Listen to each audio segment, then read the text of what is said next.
پیر طریقہ صاحبزادہ محمد مسرور الحسن نقشبندی آستانہ عالیہ مرشد آباد شریف تھل نے کہا ہے کہ اسوہ حسنہ صلی اللہ علیہ وآلہ وسلم ہمارے لیے سرچشمہ رشد و ہدایت ہے۔ ان خیالات کا اظہار انہوں نے جامع مسجد نورانی نورپور تھل میں سالانہ سیدنا حضرت ابوبکر صدیق رضی اللہ تعالیٰ عنہ کانفرنس سے خصوصی خطاب کرتے ہوئے کیا، جس کی صدارت تحریک لبیک پاکستان سرگودا ڈویژن کے رہنما علامہ شیر محمد سیالوی نے کی۔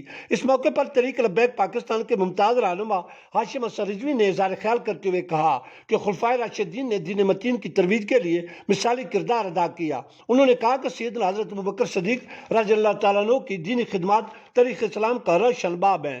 تحریک لبیک پاکستان سرگودا ڈویژن کے رہنما علامہ شیر محمد سیالوی نے اپنے خطاب میں کہا کہ صحابہ کرام رضوان اللہ تعالیٰ اجمعین نے سیدنا حضرت محمد مصطفیٰ احمد مجتبیٰ صلی اللہ علیہ وآلہ وسلم کی پیروی کرتے ہوئے اسلام کی آبیاری کے لیے مثالی کردار ادا کیا۔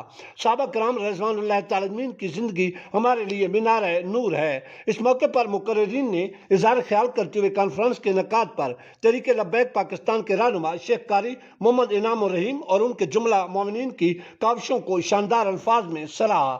آخر پر ملک و قوم اور عالم اسلام کی تعمیر و ترقی اور امن و خوشحالی کے لیے دعا بھی مانگی گئی۔